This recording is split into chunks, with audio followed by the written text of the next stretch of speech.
दिल्ली की Patiala house court ने हाल ही में गरम धरम ढाबा फ्रेंचाइजी से जुड़े धोखाधड़ी के एक मामले में दिग्गज बॉलीवुड अभिनेता धर्मेंद्र और दो अन्य के खिलाफ समन जारी किया है। Judicial magistrate first class Yashdeep Chahal के द्वारा जारी समन दिल्ली के बिजनेसमैन सुशील कुमार द्वारा दायर एक शिकायत पर आधारित है, जिसमें कि उन्होंने गरम धरम ढाबा के फ्रेंचाइजी में निवेश करने का लालच देकर धोखाधड़ी करने का आरोप लगाया था।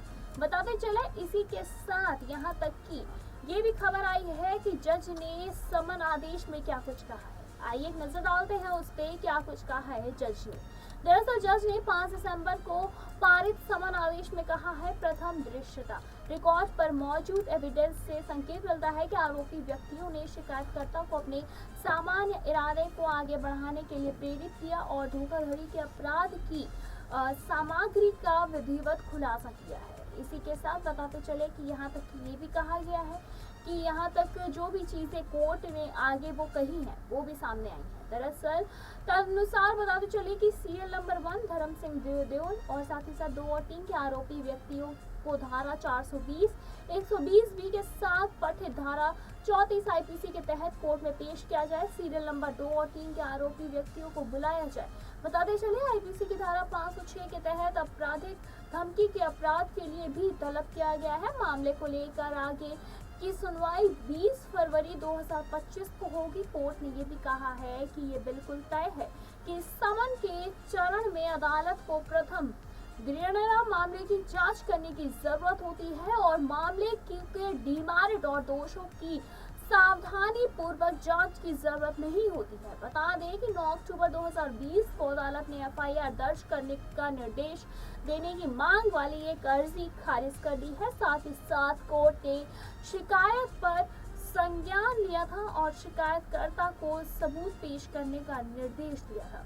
शिकायतकर्ता सुशील कुमार की ओर से अधिवक्ता डीडी पांडे कोर्ट में मौजूद रहे थे और साथ ही साथ वहां पे मौजूदगी में उन्होंने सारी चीजें कबूल की थी।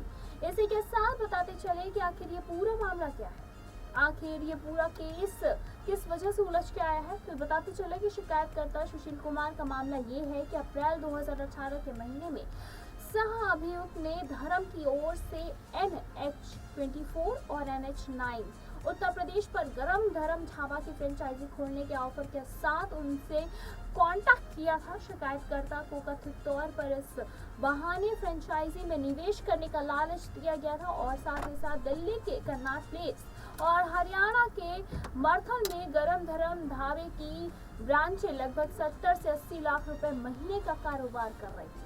बताते चले कि इसी के साथ ये कन्नाट प्लेस और साथ ही साथ हरियाणा में भी मौजूद है। यहाँ तक कि शिकायतकर्ता से ये भी वादा किया गया था कि उससे अपने निवेश पर 7% प्रॉफिट के बदले 41 लाख रुपए का इन्वेस्ट करना होगा। यानी कि शिकायतकर्ता से ये भी वादा किया गया था कि उसे उत्तर प्रदेश में फ्रेंचाइजी स्थापित करने के लिए पूरी की पूरी हेल्प मिलेगी। और ये कहा गया था कि इस संबंध में शिकायतकर्ता यानी कि और सह अभियुक्तों के बीच कई ईमेल भी हुई और साथ ही साथ मीटिंग्स भी हुई। कन्नाट प्लेस में गरम धरम ढाबा यानी कि उसके ब्रांच भी है, ऑफिस में शिकायतकर्ता और साथ ही साथ उसके व्यापारिक सहयोगियों और सह अभियुक्तों की मीटिंग हुई। फिलहाल इस पर आपकी क्या कुछ राय है, कमेंट के जरिए हमें जरूर बताएं। ऐसे तमाम लेडीज खबरों को जानने के लिए जुड़े रहिए हमारे साथ और देखते रहिए।